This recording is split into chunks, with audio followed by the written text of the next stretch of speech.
Waalaikumsalam warahmatullahi wabarakatuh. Perkenalkan, nama saya Muhammad Wildan Ansari dari SMK Kehutanan Negeri Pekanbaru.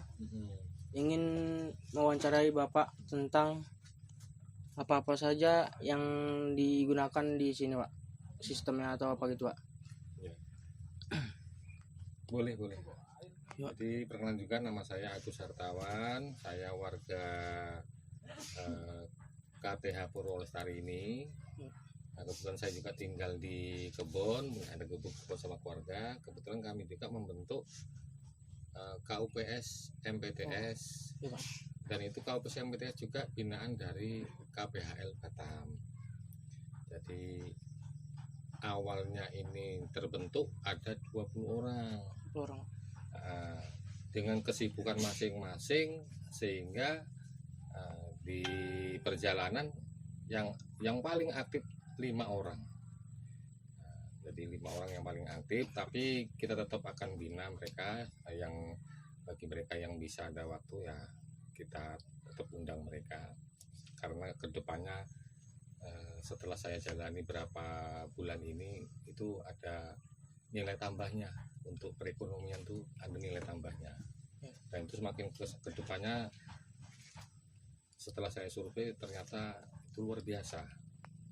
Dan di sini KUPS MPTS itu bergerak khususnya itu budidaya, pengembangan, memperbanyak tanaman, bermacam-macam tanaman yang sifatnya unggul. Jadi kami tidak mencetak tanaman tidak unggul, terkecuali ada orderan umpamanya khusus untuk penghijauan, bukan harus tanaman unggul, kami juga menerima. Umpamanya ada proyek berapa puluh ribu, bisa.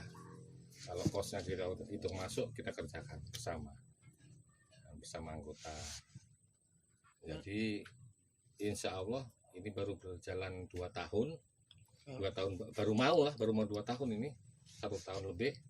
Nah, kita ada program per 5 tahun, dan juga untuk yang pertama kita mendapatkan izin legalitas dari pemerintah kan 35 tahun. Nah, itu luar biasanya, kami ya alhamdulillah berterima kasih kepada pemerintah setempat juga pusat, bahwasanya kami yang warga kecil ini diberi peluang untuk juga bisa berusaha, diberi peluang, diberi lahan, diberi izin. Nah, itu yang kami syukuri. Nah, selain itu yang sampai tanyakan apa? Ini struktur organisasinya kayak mana, Pak? Struktur organisasi, saya sebagai ketua umum Agus Hartawan. Ya. Terus langsung sekretaris, wakil bendahara, yang lainnya anggota merangkap ketua seksi, yang lainnya gitu, anggota seksi. Ya, seksi korlap apa itu, seperti itu istilahnya. Organisasinya dibentuk itu atas binaan dari KPHL, itu sesederhana mungkin lah. Tapi di kemudian hari kalau KUPS MPTS ini besar, diperkenankan membuka anak cabang usaha. Contohnya kita mau bikin kios di pinggir-pinggir jalan atau di pasar atau di tertentu, kita bisa bikin lagi di sana. Kita bikin anak cabangnya tuh untuk marketingnya, tanaman di sini apa bisa. Ada lagi? Terus ini, Pak, di sini ada nggak menggunakan pola agroforestry, Pak? Agroforestry ya? Iya. Agroforestry baru berjalan, masih baru dikembangkan. Cuma yang udah berjalan itu yang benar-benar berjalan dari sampai sekarang ini, kalau masyarakat itu tanam palawija itu tadi, terus disisip sama tanaman pohon utama tadi, yaitu yang per hektar tuh wajib 100. Agroforestry baru ada 1-2 lah, mungkin 30% baru berjalan. Itu komposisinya apa aja pakai itu, Pak? Ya. Komposisinya, Pak. Komposisi dari agroforestry-nya, Pak. Ya campur dia. Campur, ada utamanya yang itu, ya. Utamanya apa tuh, Pak? Yang paling utama di sini kalau di agroforestry itu ya durian tadi, yang nomor 1 durian. Yang disukai di sini tuh jengkol, terus mangga gitu. Tapi untuk tahun depan Itu nggak ada, kita dari KTH Purwosari sendiri itu nggak ada cerita harus semuanya udah 100%. Jadi sekarang masih lunak karena mereka mungkin sudah untuk mencukupi kebutuhannya kan dari bertani, nanam sayur tadi kan. Cuma kita udah rubah mindset mereka, per 10 meter pohon durian masih bisa bercocok tanam untuk menunggu yang ini hasilnya ini berbuah, yang agroforestrinya tadi. Tapi di sini memang ditekankan durian. Di sini tekankan durian. Berarti di tengah-tengah tuh palawija baru di tepinya kasih durian itu, Pak? Enggak. Jadi gimana, Pak? Kita menyarankan itu per 10 meter durian. Ini kan masih ada, ya kan? Iya. Untuk durian mungkin bisa 1,5 meter atau 2 meter bedengannya, kan masih ada 8 meter. Iya. Itu bisa banyak bedeng itu. Kalau untuk sayuran cukup bisa. Selain itu di bedengan durian pun untuk sementara sampingnya masih bisa juga ditanami sayur. Tadinya mereka pola pikirnya nggak seperti itu, takut rusak, ternyata enggak, tidak mengganggu sebetulnya itu tanaman utama itu. Kecuali kalau jengkol memang nggak bisa di tengah, dia wajib di pinggir. Jengkol langsung rimbun, tanaman sayur kalah. Tapi kalau durian enggak itu. Nah, selain itu apa? Di sini cuman apa, menggunakan sistem apa aja, Pak, agroforestry-nya? Silviculture atau apa? Sistemnya ya, kalau sistem kita tekankan penanaman itu semuanya organik. Kalau sistem yang lainnya yang sampai maksud yang gimana? Kita bukan anti kimia, tapi kita itu kan organik karena KOPS kita sendiri di sini ada yang bergerak di bidang produksi untuk pupuk organik, cair maupun padat. Gitu.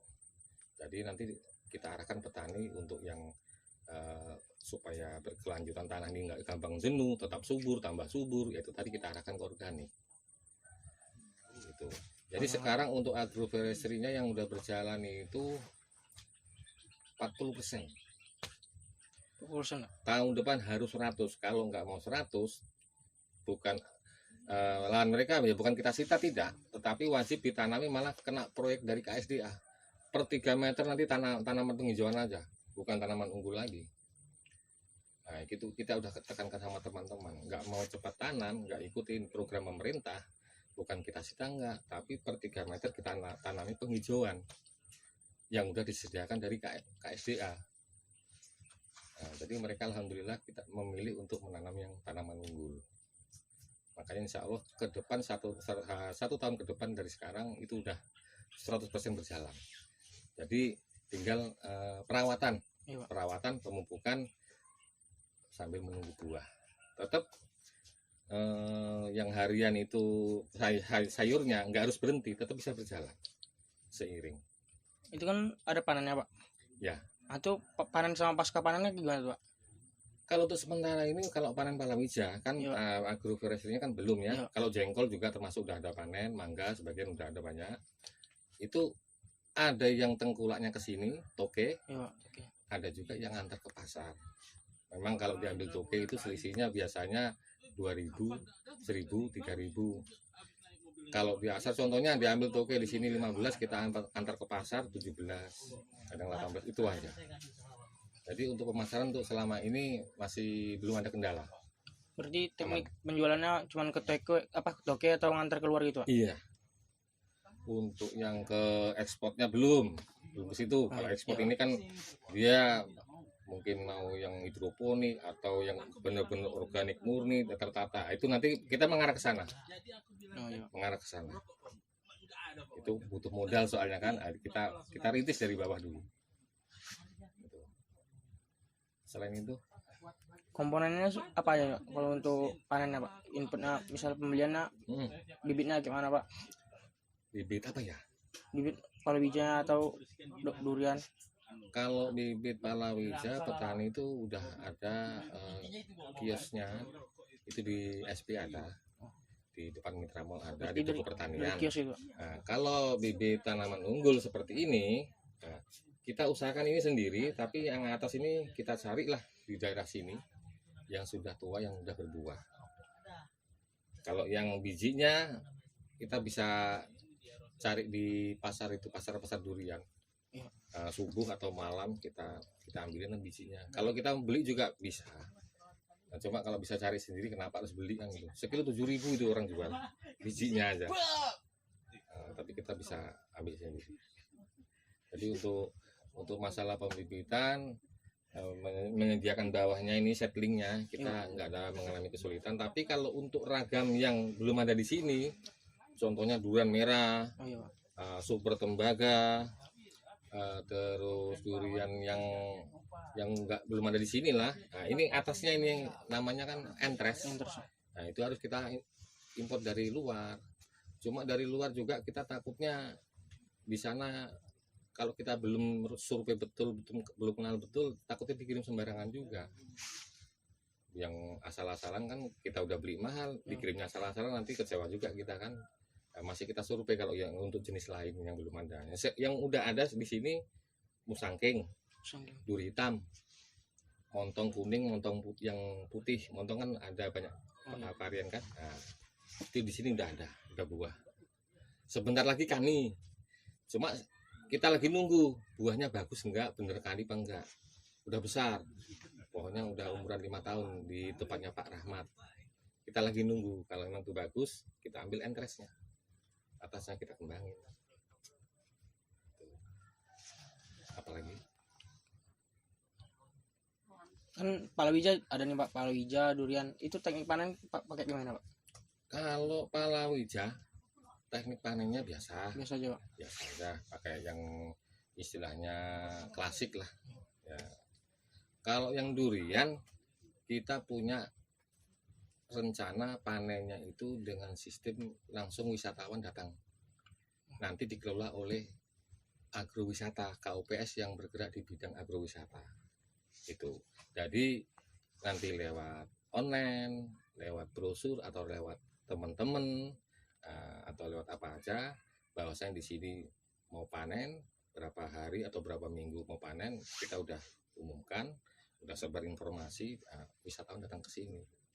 Tapi untuk saat ini ya, jika udah ada yang buah juga kan ya, itu diterima. Kalau musangking kalau kita kirim ke Nagoya diterima mereka sekilonya 250.000 sama toke per kilo, mereka jual 3,5.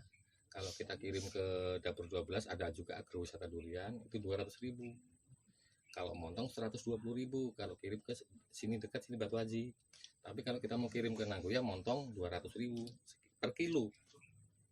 Jadi tidak kemungkinan, makanya ini kalau wisata datang kemari kan bisa lebih dari itu kita jual. Iya. Udah nggak ngirim, kita nggak ngirim jauh-jauh, nggak capek. Wisatawan nggak datang, harga malah lebih dari itu. Sambil kita promosikan wilayah kita. Ya semua kita tata perlahan. Arahnya ke situ. Jadi bukan kita oper toke, nggak seperti itu nanti. Jadi mereka masuk ke sini. Nah, makanya jalan juga dibenahi kan ya, untuk sementara masih seperti itulah, nanti kedepannya minimal 6 meter itu bagus. Syukur-syukur nanti pemerintah mengizinkan untuk pengerasan jalan, entah dicor entah diaspal kan itu kedepannya. Nah, yang kita harapkan seperti itu. Mungkin itu aja kayaknya Pak. Ya cukup ya. Ya cukup. Boleh. Wah, sekian dari saya Pak. Ya sama-sama ya. Wassalamualaikum warahmatullahi wabarakatuh. Waalaikumsalam.